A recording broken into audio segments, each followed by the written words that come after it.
Bonjour, dans cette vidéo, on va étudier la propagation du son dans l'air et dans un premier temps, le modèle de gaz diatomique. Alors cet exercice fait partie d'un TD, le TD numéro 3, qui concerne le passage de la physique statistique à la thermodynamique. Voilà, et le but de cet exercice est de revenir sur un phénomène très familier et donc très important pour nous, qui est le son. Donc si on va sur la page Wikipédia,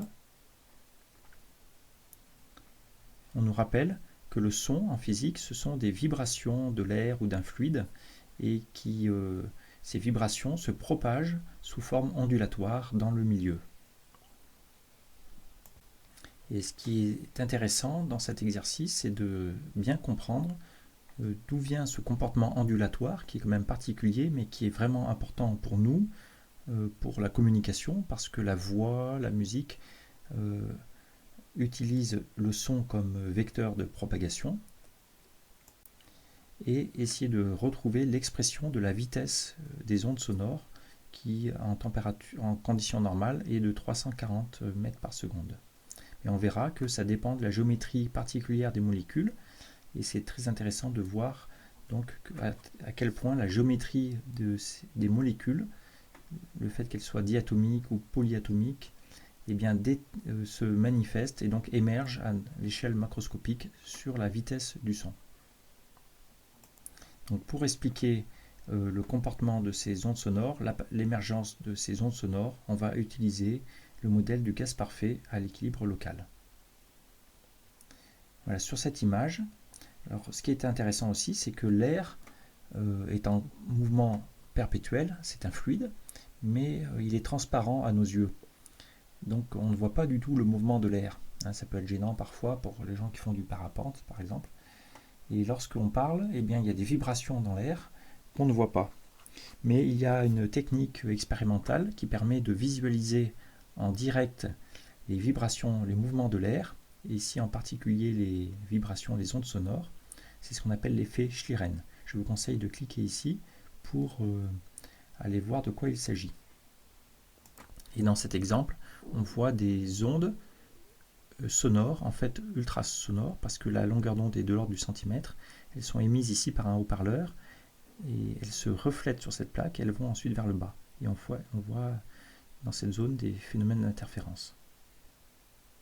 I'm going to hold that up to the transducer, and you can see that the distance between the waves, which is the wavelength, is 1.2 centimeters. Voilà, dans cette vidéo, on va corriger la première partie de ce problème, qui est le modèle d'un gaz parfait diatomique. Alors on a déjà vu dans un TD précédent le modèle de gaz parfait monoatomique. Donc la seule différence va être de considérer des molécules faites de deux atomes, comme le diazote qui contient deux atomes d'azote, ou le dioxygène qui contient deux atomes d'oxygène, et en général l'air qui est un mélange fait de 80% de diazote et de 20% d'oxygène. Dans la première question, on nous demande de calculer la masse molaire de l'air. Donc, autrement dit, il faut calculer la masse molaire du diazote, du dioxygène et faire la moyenne. Alors, voici la solution. Alors, concernant le diazote, chaque atome d'azote est constitué de 7 protons et 7 neutrons. Et donc, la masse molaire d'un atome d'azote, c'est de 7 plus 7 grammes par mol. C'est la définition de la mole, en quelque sorte. Et donc, pour une molécule contenant 2 atomes d'azote, on multiplie par 2, et on obtient donc 2 fois 14 grammes, soit 28 grammes. Ça, c'est la masse molaire c'est la masse donc d'une mole de molécules de diazote. Et de la même façon, pour l'oxygène, chaque atome d'oxygène contient 8 protons et 8 neutrons, et par conséquent, la masse d'une mole de molécules de dioxygène est de 2 fois 16, soit 32 grammes. Et si on considère maintenant l'air, qui est un mélange fait en première approximation de 80% de diazote et 20% de dioxygène, eh bien on obtient, en faisant une formule de la moyenne, 80% c'est 0,8 fois 28 grammes plus 0,2 fois 32 grammes, ce qui nous fait 28,8 grammes par mol pour l'air. Voilà, ce qui signifie que si vous prenez une mole de molécules d'air, donc c'est un mélange d'azote et d'oxygène, eh bien votre ensemble aura une masse de à peu près 29 grammes. On passe maintenant à la question 2. On considère un gaz contenant des molécules diatomiques rigides, identiques et de masse individuelle petit m. C'est un modèle de l'air, où chaque molécule est faite de 2 atomes rigides. Voilà, en cliquant ici, vous pouvez voir ce qu'est une molécule diatomique. Donc là, il y a une représentation de la molécule d'azote, N2. Mais ce qui est important pour nous, c'est de penser qu'il n'y a pas de vibration donc, de la molécule, c'est-à-dire que l'écart entre les 2 atomes est fixe. On dit que la molécule est rigide. Par contre, l'axe de la molécule peut tourner dans l'espace. Donc il n'y a que ce mouvement de rotation qu'on va considérer et qu'on va décrire. Voilà, donc c'est notre hypothèse. C'est que la molécule est libre de se déplacer et on ne considère pas le mouvement de vibration des atomes entre eux, mais seulement le mouvement de rotation globale de la molécule. Alors bien sûr, cela se justifie en étudiant la structure de la molécule. Et c'est d'autant plus justifié cette approximation que, à cause des effets quantiques, de la quantification, eh bien les niveaux d'énergie de vibration sont très espacés et il y a vraiment une rigidité parfaite qui se produit, qu'on étudiera dans un TD ultérieur, avec ce qui s'appelle le modèle d'Einstein des vibrations. Et concernant donc le mouvement de rotation, ça rajoute un degré de liberté supplémentaire à la molécule, en plus de son degré de liberté de déplacement dans l'espace. Il y a un degré de liberté de rotation sur elle-même, et c'est la rotation de l'axe entre les 2 atomes qu'il faut considérer. Et donc la configuration de l'axe est caractérisée par la direction de l'axe, donc les coordonnées sphériques θ, phi, qui donnent la direction de l'axe. Et ça, c'est donc la direction de l'axe, mais comme l'axe se déplace, il peut avoir une vitesse, et donc il y a des variables duales en mécanique, qui sont la vitesse de θ et vitesse de phi. Mais en mécanique analytique, on parle plutôt de l'impulsion. Donc il y a une variable d'impulsion pour les 2 variables θ et phi. Et donc cette variable d'impulsion a 2 coordonnées, pθ, pφ. C'est donc un point dans le plan R2. Et l'énergie de rotation de la molécule sera donc l'énergie cinétique seulement. Et ce sera donc l'impulsion au carré divisé par 2 sur mu, où mu c'est ce qu'on appelle le moment d'inertie de rotation. Alors pour expliquer ça, il faut étudier peut-être plus précisément comment on décrit une rotation d'un objet en mécanique analytique, et je réfère pour cela à un cours de mécanique analytique de L3. Voilà, donc avec toutes ces hypothèses sur le modèle, donc un gaz fait de molécules diatomiques rigides qui ont seulement des mouvements de rotation individuels et de déplacement, eh bien on nous demande de reprendre le calcul du TD précédent et de réobtenir l'expression de l'entropie de cet ensemble de n molécules dans un volume V et d'énergie totale E, et de montrer qu'on obtient cette expression pour l'entropie.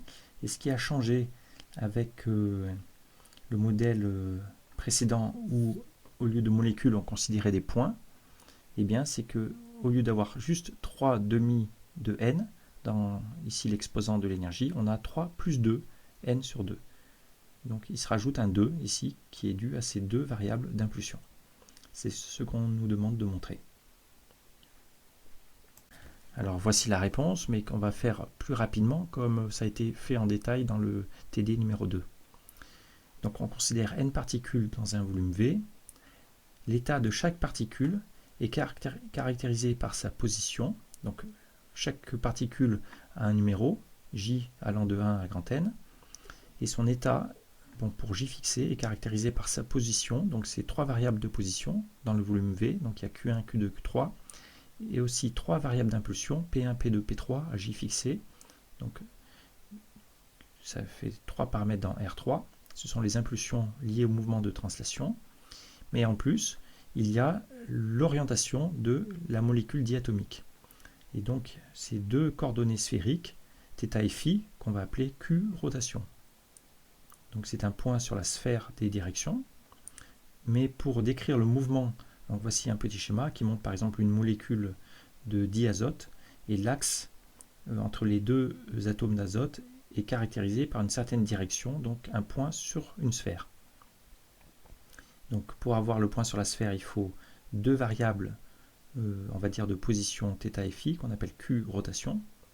Et en plus, pour décrire le déplacement, le mouvement au cours du temps de cet axe, eh bien, on introduit la variable impulsion de rotation qui sera donc un vecteur tangent à la sphère, et donc à nouveau deux variables réelles. Voilà. Alors ça concerne une seule molécule, mais maintenant pour n molécules, eh bien, au total, on a donc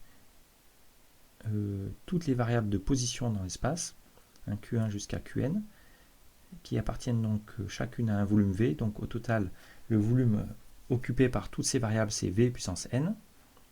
C'est un espace de dimension 3n. Pour les variables d'impulsion, eh bien, on a à nouveau, encore pour chacune, on a 3 variables, mais il y en a n au total, donc il y a 3n variables réelles d'impulsion. Ça, c'est les impulsions pour le déplacement dans l'enceinte. Et concernant l'orientation des axes, pour chaque molécule, on a deux variables qui donnent la position de l'axe, qui appartiennent à une sphère S2. Donc au total, toutes ces variables de position des axes appartiennent à S2 puissance n. Et pour la vitesse de rotation, pour l'impulsion de rotation, chacune appartient à R2, et donc au total, l'impulsion totale de rotation, c'est la collection de toutes ces variables-là, ça appartient à R puissance 2n. L'étape suivante, c'est d'écrire l'énergie totale du gaz, donc l'expression du Hamiltonien. Donc l'expression du Hamiltonien est simple, comme on néglige toute interaction, il n'y a pas d'énergie potentielle d'interaction, il n'y a que l'énergie cinétique. Mais attention, il y a l'énergie cinétique pour le déplacement, donc 1 sur 2m, où m c'est la masse de chaque molécule, fois le module carré de l'impulsion. Et donc, ici vous avez trois termes, pour les trois axes x1, x2, x3, plus l'énergie cinétique de rotation. Donc 1 sur 2 mu, le moment d'inertie, et l'impulsion au carré, l'impulsion de rotation. Et là, il y a deux termes quadratiques, il y a Pθ et Pφ pour chaque molécule J. Et on rappelle la démarche, c'est d'appliquer la loi de Weyl du comptage d'états quantiques. Donc on considère une énergie E fixée et on va s'intéresser à tous les états possibles du gaz d'énergie plus petite que E. Et donc ça nous donne cette équation-là. Il faut considérer toutes les variables telles que l'énergie résultante est plus petite que E. Or, comme l'énergie ne dépend que de P et P rot, il ne dépend pas des positions Q et Q rotation, ça nous fait une équation sur les variables d'impulsion seulement. Et vous voyez que dans cette expression, chaque variable d'impulsion apparaît au carré. Donc c'est une somme de termes au carré où eh bien, on a fait un changement de variable. Ici, on a appelé, pour chaque molécule, on appelle donc ce qu'on appelle x1, c'est pour la première molécule, c'est le premier terme. C'est P1 divisé par racine de 2m. Ainsi, le premier terme, ici, on peut l'écrire comme x1 carré. Le deuxième terme, on introduit x2 qui est P2 sur racine de 2m. Ainsi, le deuxième terme ici, c'est x2 carré, etc. Et donc, tous ces termes, c'est des termes quadratiques. Et on peut dire donc que l'énergie, c'est une somme de carrés de tous ces termes. Et cette condition, c'est de dire que la somme de toutes ces variables au carré est inférieure à E. Et donc, dans l'espace multidimensionnel, c'est l'intérieur d'une sphère de rayon racine de E. Alors, l'espace multidimensionnel, il est constitué par toutes ces variables d'impulsion. Il y en a 3 plus 2 fois n. Donc 5, 3 plus 2 fois n. D'accord? Ça fait 5n. Et lorsqu'on applique la formule de Weyl, rappelez-vous, la formule de Weyl disait que le nombre d'états quantiques d'énergie plus petit que E est donné en première approximation par le volume occupé par toutes les variables dans l'espace des phases. Donc la position Q occupe le volume V puissance n, comme il y a n molécules. Bon, alors on va négliger, enfin on oublie le volume occupé par la position des axes. Bien sûr, il est présent, mais on le met dans une constante qui dépend du nombre de molécules. Hein, comme c'est considéré comme une constante. Et ensuite, concernant l'impulsion, eh bien c'est l'intérieur de cette sphère de rayon racine de E, donc ça se comporte le volume comme une constante qui dépend de n fois eh bien, le rayon puissance 3 plus 2n. Donc le rayon c'est E puissance 1,5, donc ça nous fait E puissance 3 plus 2n sur 2. Voilà. Et divisé par 2pi h bar puissance 3n, qui est le... Voilà, c'est plutôt 2pi h bar puissance 3 plus 2n, parce que c'est 2pi h bar pour chaque degré de liberté, et là, il y en a 3 plus 2 pour chaque molécule, fois n, le nombre de molécules. Mais peu importe, parce que tout ça ne dépend ni du volume ni de l'énergie, donc on peut le mettre dans une constante qui ne dépend ni de l'énergie ni du volume. Il nous reste comme expression que le nombre d'états quantiques d'énergie plus petite que E, c'est une constante, fois V puissance n, fois E puissance 3 plus 2 sur 2 n. Et par définition de l'entropie microcanonique, alors il faudrait en fait considérer la densité d'état, qui est la dérivée de cette expression par rapport à E, mais lorsqu'on dérive, vous voyez, ça va faire apparaître cette constante qui dépend de n, ça va modifier cette constante, mais peu importe. Et ici, il y aura l'énergie exposant 3 plus 2 sur 2n moins 1, mais comme n est très grand, le moins 1 est totalement négligeable. Et donc, pour le calcul de l'entropie, eh bien, on peut, en principe, l'entropie par définition, c'est l'entropie microcanonique, c'est K, la constante de Boltzmann, fois log de la densité d'état, mais on peut utiliser tout simplement le nombre d'états n de E à la place de la densité d'état. Ça donnera le même résultat en première approximation. Et donc l'entropie, voici son expression, c'est K fois log de cette expression, donc log de cette constante, fois V puissance n, fois E puissance 3 plus 2 sur 2 n. Voilà, on a bien obtenu ce résultat qui était demandé. Dernière question. Si on avait considéré non pas un gaz diatomique, mais un gaz polyatomique, comme le méthane, sans symétrie de révolution, vous voyez, qu'aurait-on obtenu? Donc par exemple, ce qui est particulier dans le diazote ou dioxygène, c'est qu'il y a une symétrie de révolution autour de l'axe. Et il n'y a plus de symétrie continue comme ça, par exemple dans le méthane. Ou dans tout gaz polyatomique qui peut être considéré comme des petits objets rigides. Eh bien la différence, c'est que pour décrire l'orientation d'une molécule comme celle-ci, il ne suffit pas de 2 variables, il faut au contraire 3 variables, qui sont les 3, par exemple les 3 angles de l'air. De façon plus précise, pour préciser l'orientation d'une molécule polyatomique, comme le méthane, il faut caractériser son orientation dans l'espace. Autrement dit, il faut le caractériser par une matrice de rotation. Une matrice de rotation, c'est ce qu'on appelle l'ensemble. Elle appartient à ce qu'on appelle l'ensemble SO-R3. C'est le groupe orthogonal spécial déterminant 1 dans l'espace à 3 dimensions R3. Et une matrice de rotation est caractérisée par 3 paramètres. On dit que cet espace SO-R3 est de dimension 3. Et voilà, donc ce qui changerait, c'est qu'au lieu d'avoir seulement 2 paramètres, comme ici l'orientation de l'axe, θ et φ, on aurait 3 paramètres pour caractériser l'orientation d'une molécule. Donc 3 variables d'impulsion de rotation. Donc le calcul se passe de la même façon, simplement à la fin, au lieu d'avoir 3 plus 2, ici, on aura 3 plus 3. Le premier 3, c'est les 3 degrés de liberté de translation des molécules, et le deuxième 3, c'est les 3 degrés de liberté de rotation des molécules. Donc voici pour un gaz polyatomique comme le méthane. Et pour un gaz monoatomique, eh bien, il n'y a pas de degré de rotation interne, donc on a juste le premier 3. On aurait 3 demi de n. Alors, on réapplique des calculs qu'on a déjà fait, mais c'est toujours bien de refaire les choses pour bien les comprendre. Donc, on nous rappelle que par définition, la différentielle de la fonction entropie, comme fonction de E et V, eh bien, les coefficients de dE et de dV, c'est 1 sur T et P sur T. Donc voici par définition la différentielle de l'entropie. Et à partir de cette définition et de cette expression de l'entropie, on nous demande de obtenir l'équation du gaz parfait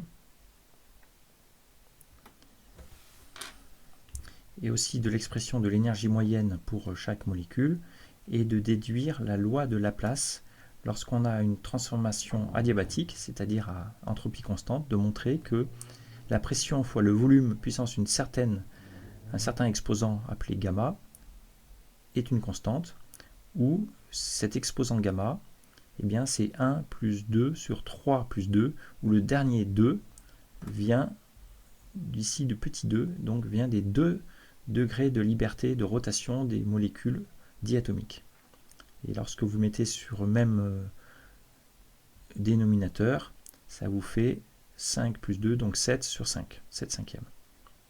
Et donc, de la même façon, pour un gaz polyatomique, à la place du 2, on aurait un 3, ça nous ferait un facteur gamma qui est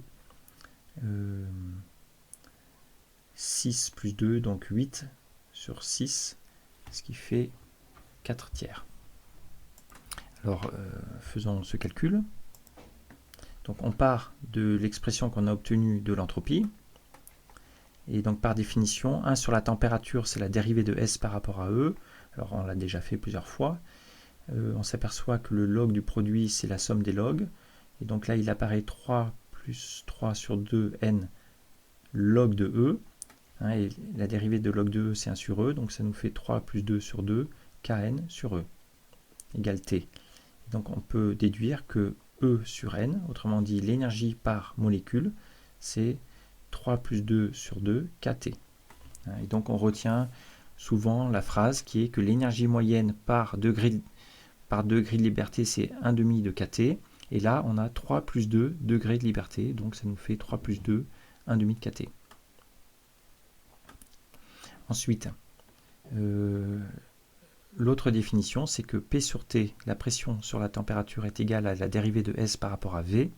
Et lorsqu'on dérive S par rapport à V, ici, on obtient Kn sur V. Et donc, on réobtient la loi du gaz parfait. Donc la seule différence qui apparaît ici, le fait que le gaz est constitué de molécules diatomiques, ça apparaît dans ce facteur 2, ici donc dans l'énergie moyenne de chaque molécule. Autrement dit, ce qui change, c'est la répartition de l'énergie parmi les degrés de liberté. Les degrés de liberté de rotation prennent, disons, autant d'énergie que les degrés de liberté de translation. Donc c'est une sorte de puits qui prend de l'énergie, un puits d'énergie. Et on peut donc déduire que, à partir de cette expression, que l'énergie c'est donc 3 plus 2 sur 2 kTn. Or, kTn c'est PV, donc ça nous fait l'énergie c'est 3 plus 2 sur 2 PV. Or, d'après l'expression précédente de l'entropie, qui était cette expression, si vous remplacez l'énergie par PV, ça vous fait... alors plutôt ce qu'on va faire, c'est qu'on va considérer, on le remplacera après. Donc dans un premier temps, on s'intéresse aux courbes à entropie constante, les lignes de niveau de l'entropie, qu'on appelle les courbes adiabatiques. Donc lorsque l'entropie est constante, ça veut dire que ce facteur-là est constant. Donc ce facteur est constant, mais on remplace maintenant l'énergie par cette expression. Donc on remplace E par PV puissance 3 plus 2 sur 2. Il y a une constante ici en plus, mais qu'on absorbe par la constante de droite. On met, donc il apparaît donc P puissance 3 plus 2 sur 2. Et il y a V puissance 1 ici, plus 3 plus 2 sur 2, égale constante. On multiplie toute cette équation, on la met à la puissance 2 sur 3 plus 2, comme ça, ça élimine ce facteur ici, ça fait P puissance 1. Et ici, en multipliant cet exposant par 2 divisé par 3 plus 2, ça nous fait ici 2 divisé par 3 plus 2, et ici, ça fait 1. Voilà, on obtient cette expression. Et voici donc, on peut écrire ça comme P fois V puissance gamma, où gamma, par définition, c'est ce facteur. Donc c'est 1 plus 2 sur 3 plus 2, et comme on l'a dit, c'est 7/5.